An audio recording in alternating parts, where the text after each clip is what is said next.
Hey guys, Brie. Hope you guys are having a fantastic day. I wanted to do another talk through because I haven't done one in a while. Sorry about that. So let's get started. I always start with the sketch with all of my paintings. I've tried going in without having a line drawing, but my brain does not work that way, so I have to sketch it out.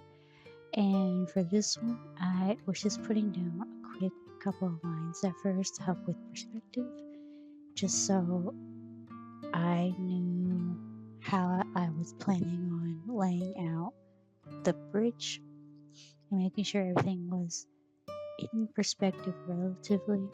Now, because most of these are made more on the sketchier side, I don't go super into detail like I would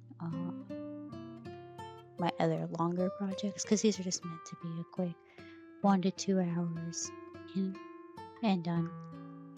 So the perspective's not going to be super accurate, but it's better than if I were going to try not having the grid layout.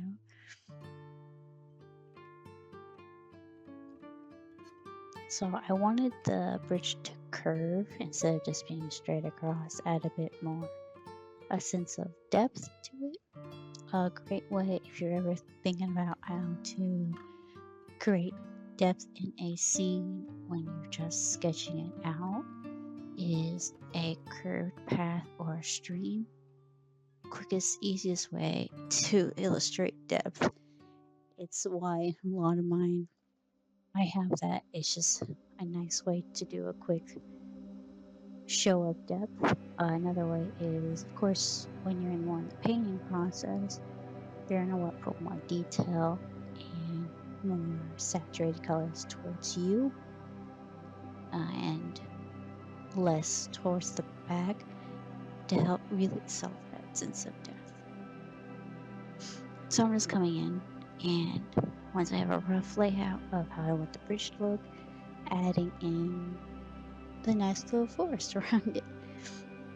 So I didn't want to go overboard with trees here in the foreground, more rocks and plants, but keeping the main focus being on that bridge. And I know the bridge isn't fully connected, but a little bit of artistic license taken. It's a fantasy bridge. It floats magically without being needed to connect. But just adding more and more in, and when I sketch, there is no set, at least for me, where I start to draw. So I'll either I always start in one place and then I jump around. Compared to when I'm painting, I always go back on the foreground. That's just how my brain works when I'm sketching. I'll work on one area, then I'll flip to another area, and just keep working at it until I think it looks good enough to start painting. Now, sketching for myself versus sketching for a client, the only difference is I would always tighten up sketches for clients where it's going to be nice cleaner lines, more of a line art style, so they know what I'm thinking and there's no ambiguity and we're all on the same page. But that's the only difference. And here I'm just indicating for myself how I want certain textures and everything to be laid out, because an hour or two from now when I hit that area, I'm not gonna remember. Unfortunately, I do not have a good memory. I'm so sorry. So I like to put as many kind of visual notes for myself as I go in.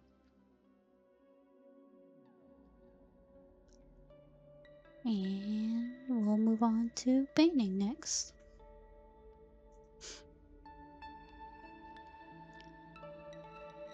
So, like I said earlier, when I'm painting, I always go background to foreground. It helps me maintain consistency and uh, maintain the sense of depth so I don't immediately jump too much. I can easily control it. Now, sky, I'm just going to do a blank color. I'm not going to add a gradient to it because it's not going to be off in a distance. These are going to be covered a lot by trees.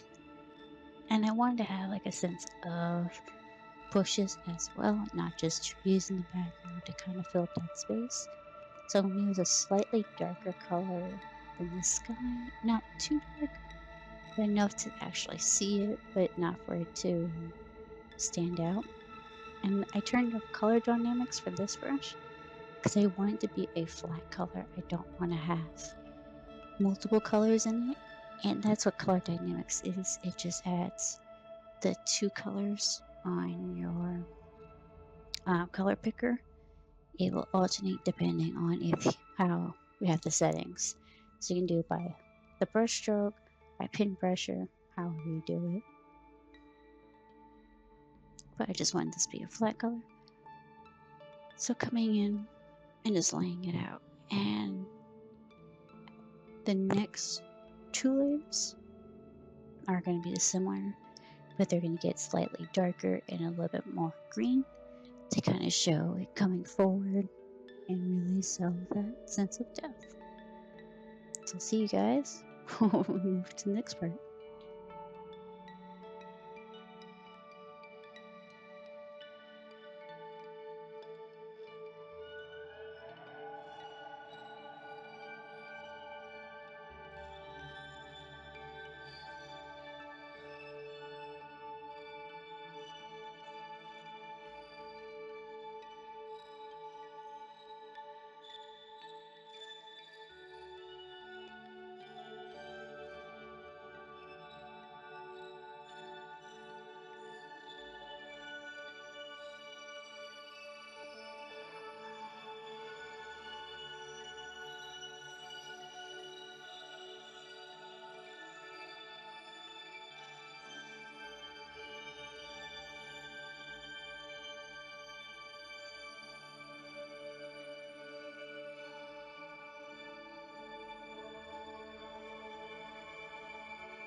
So I put these trees as a different color slightly compared to the other ones, just to differentiate it and bring them slightly forward and to kind of establish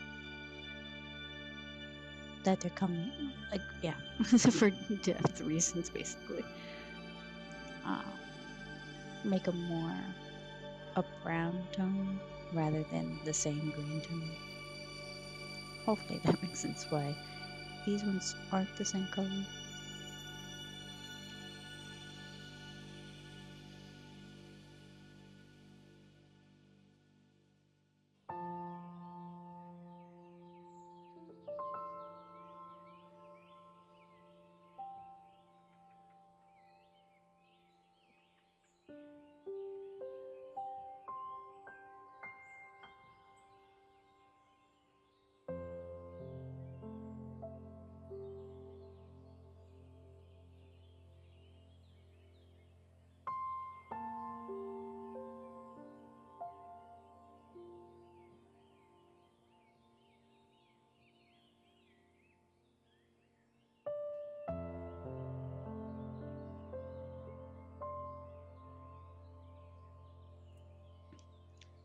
So when I'm doing the back hill area, it's going to be same blue green. It's not going to be a more vibrant green.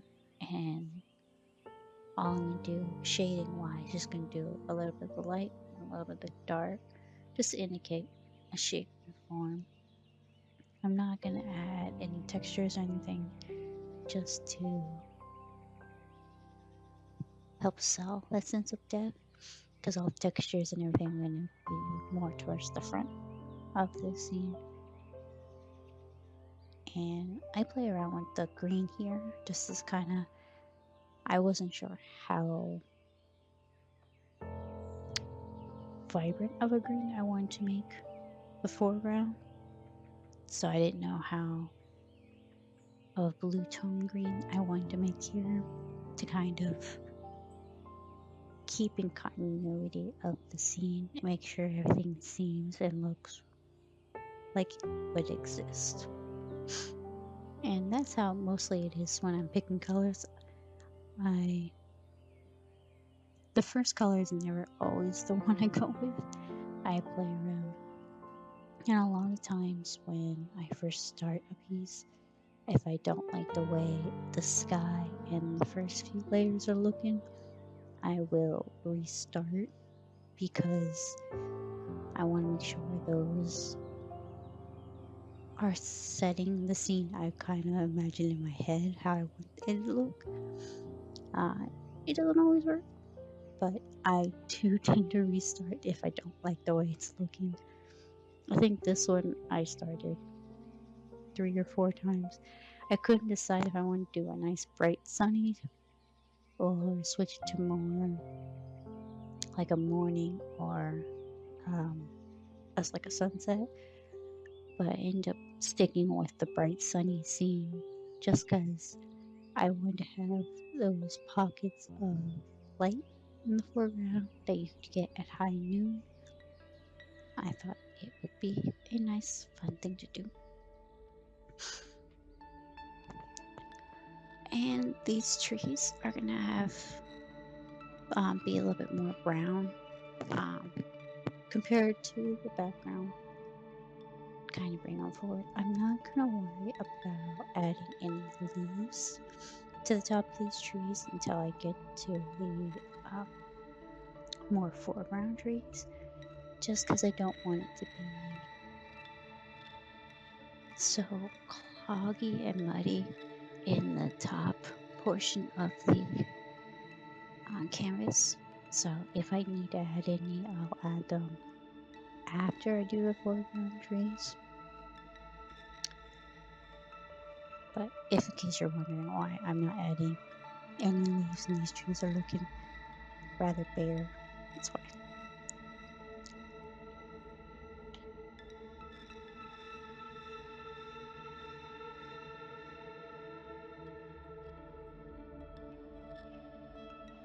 And I will add like a sliver of light to kind of show the direction of the sun, but I'm not going to add too much detail because I want to keep these trees appearing far away from us.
So for the water, I'm going to leave till the very end. I'm just going to add a quick selection, fill it with a blue, and leave it till I am done with the rest of the scene. And for water in particular, I leave till the end so I can get the colors of the surrounding area to kind of mix in with the reflections. And it's just a fun thing to end on because I like doing water. And I'll explain more when we get to the water of how I do it in particular. So for now, we're just going to leave it and move on to the next hill, which is going to be a bit more vibrant from the previous hill, but not so much where it brings it too much the foreground. And the trees on this layer are gonna have a lot more browns to them to kind of beef it up to make it to sell the sunny day vibe I'm trying to go for.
So here we are going to do a lot more detail than the other two hills, and this hill in particular is going to be more in shadow because it's going against the light.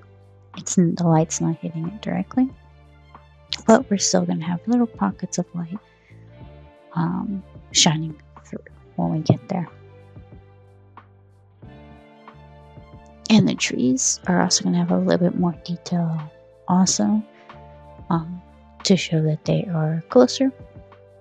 We are going to do little tree bark indications.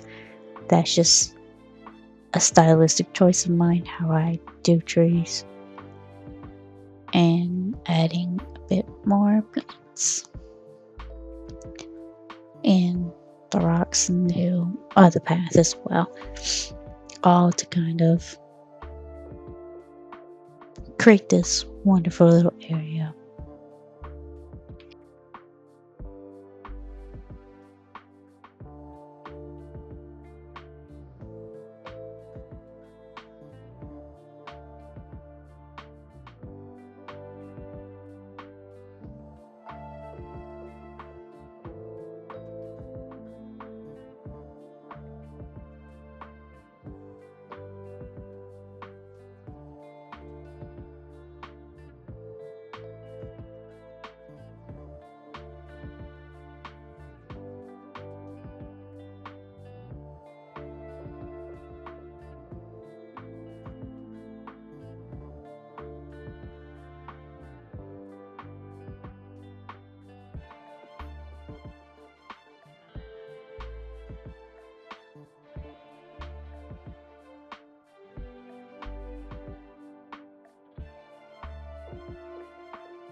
So when I'm shading these trees, I do a little bit of the sky color on the shadow side to help create a sense of roundness for these guys and to kind of help them fit in the scene a bit more. And then doing a bit of the light on the other side. And these ones I'm not going to worry about leaves as well, just because there'll be a set of trees in front of them. So I don't want to create too much busyness in here. And the bark, I just do simple little line strokes, and then I go back to the base tree and erase where it meets the edge to kind of give the sense of roughness and organic feel to them. And then I just duplicate it and change the color to a lighter color to give it a sense of depth, to kind of make it look like they are notches in the tree.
And these rocks, I'm just going to add some simple shading and lighting to them,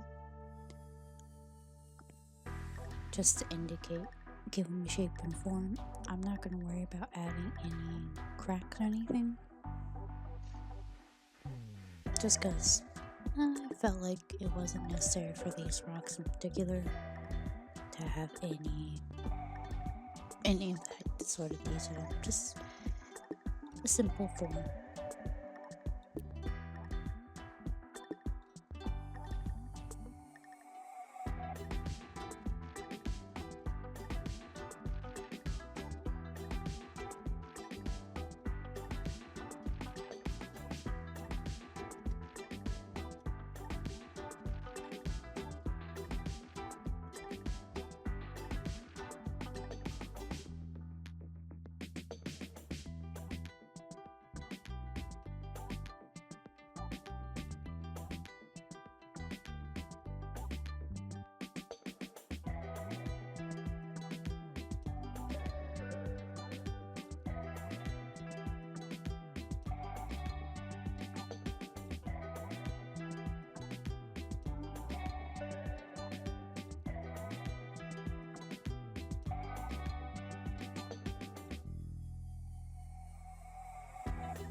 So adding the legs here, excuse me. I'm just doing a simple darkening light on this to kind of just give them form and shape.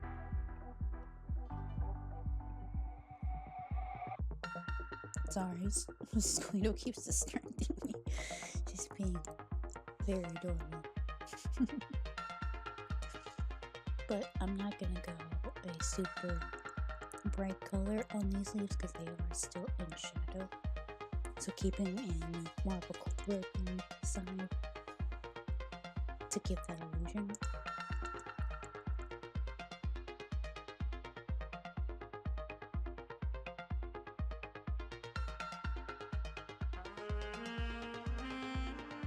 I'm also going to keep this brush and add shadows to these trees as the leaves are casting a shadow onto the trunk. And on the ground as well. And then coming with a soft brush to add in the pockets of light to really give the illusion of light in a bright sunny day.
So we are going to do the same thing on this side as we did the other, except this one's going to be slightly more light, with a little bit more brighter greens and yellows on this side than we did the other one, because the sun is hitting it at full impact. Nice Guido.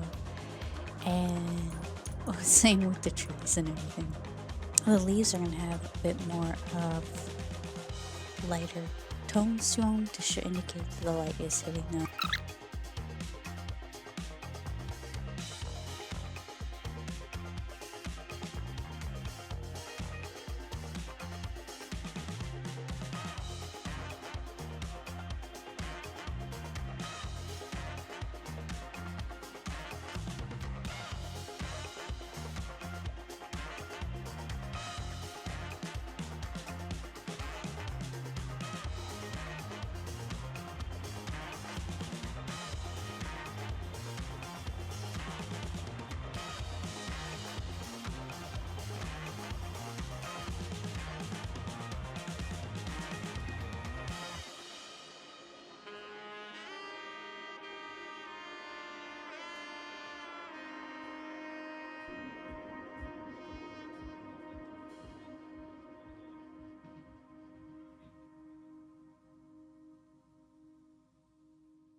So for these rocks, I'm just going to do the same thing I did for the other rocks.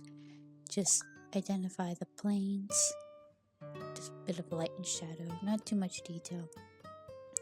Because I'd still want to keep that focus on the bridge when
So for the bridge, I am just going to use the lasso tool to just quickly select and keep everything nice and clean.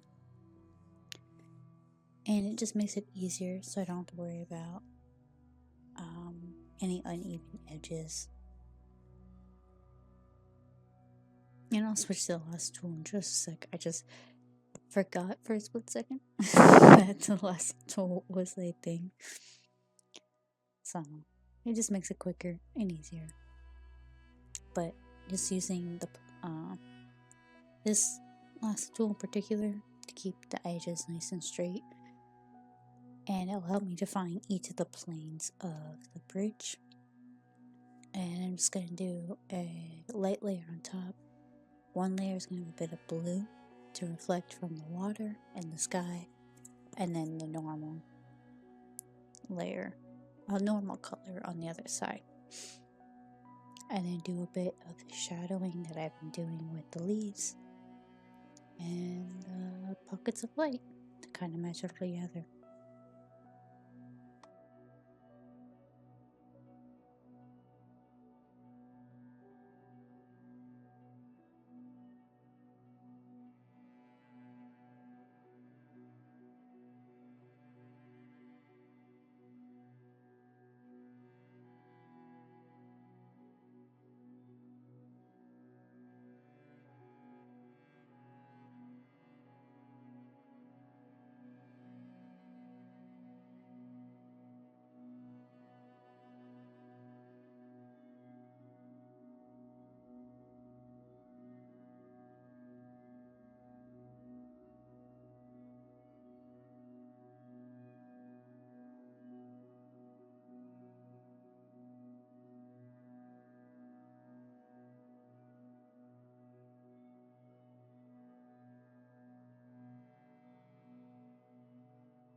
So this front area is going to be mostly in shadow with a bit of a light peeking on the very edge.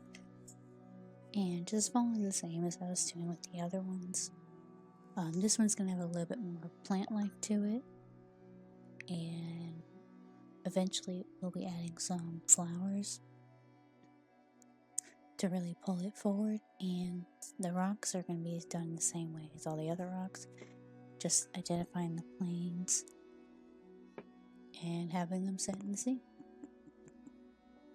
But most of this is just repetitive, but as you get closer, adding a bit more each time to kind of emphasize it's being far closer to the scene.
So for the water, I'm just going to use a soft round brush to blend all these colors together, and I'm just going to lay in the different colors and kind of blend them in, but do it more in a circular motion to get the illusion that the water is moving.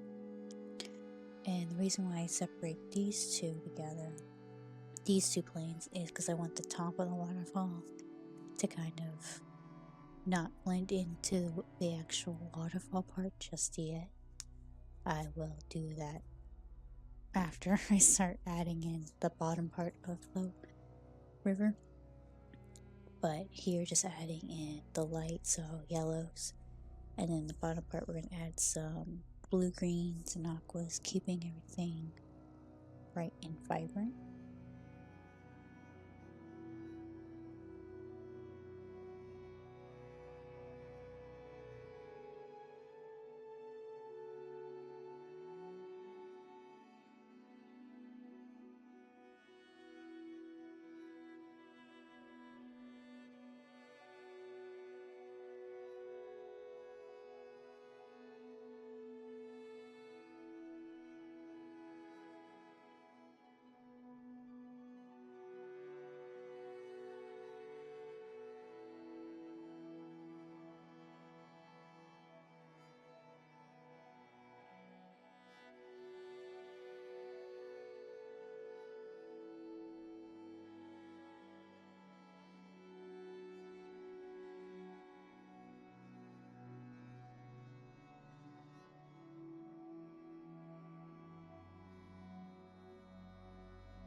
And this is purely stylistic of how I like to add shine to the water. I just like using this ink toothbrush and just using as a straight line and changing the layer to a color dodge and erasing a bit of the top and bottom. And that's just how I personally like to do it. It's just a stylistic thing. But in case you're wondering why, if you always see the silent ones when I do this to water, that's all it is. It's just a style thing.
And for the reflection, I switch it up every now and then depending on how I feel like doing the reflection. But for this one, I'm just duplicating the layers so I can flip them and then just blur it a bit. I will have to play around to make it sure that all the color base that I did on the water doesn't get lost, and that you can actually see the different planes of water, how it actually looks like a waterfall is moving. But I used to not like painting water, and then when I found a method that works for me, it just all clicked. And now I really like painting water, so that's why there are lots of rivers and everything in a lot of my paintings. Just because I've come to enjoy making them.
So the water break layer here, we are going to use it to show where the water is hitting the edges. That's going to be the brightest point. And it also helps show a bit of the movement of the water, giving it a bit of a fun little detail. I switch between the different brushes, either this one or the brush I use to sketch, which I think is like with the Kyle brushes. Just depends on which one ever my brain decides to grab. There's no particular one. But I tend to use it at a smaller size to show a bit more of the wave movement rather than a bigger stroke, because I can get a lot more of that sketchy look to it to actually make it seem like the water is moving. But all I'm doing is around each of the objects that touch the water, as well as the edges. They're going to get a little bit of that white light to it to kind of showcase the movement. And then when we move to the waterfall, a lot of the top edge of the waterfall is going to have the white to it, and then it cascading down.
And then to tie it all together, just how we were doing with all of the hills, adding a bit of the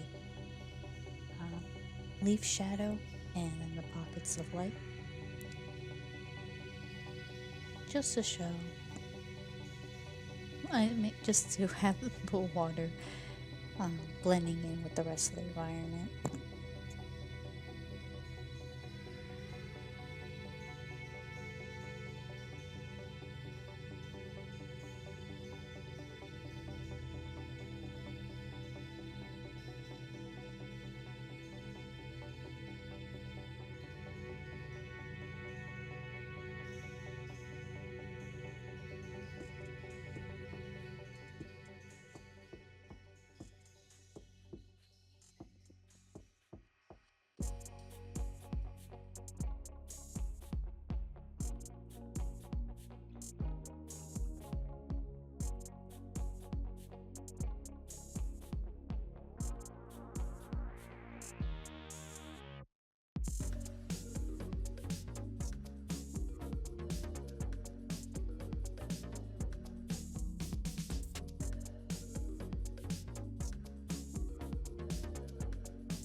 So I'm going to add a bit of a warm light in the background for this atmosphere to kind of give the illusion that the sun is cascading down here in the background.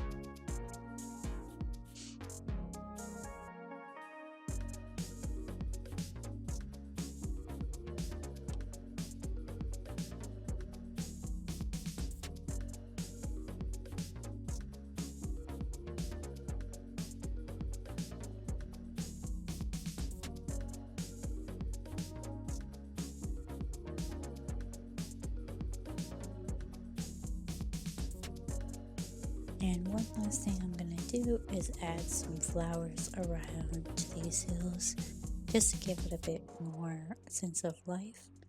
But I want to make sure I stay underneath the shadow layers so that they are matching with the rest of it, so they're not just the same color that I pick painted across. They actually look like they're sitting in the scene.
And that's how I made this wonderful piece. So I hope you guys all enjoyed. Thank you guys so much for watching.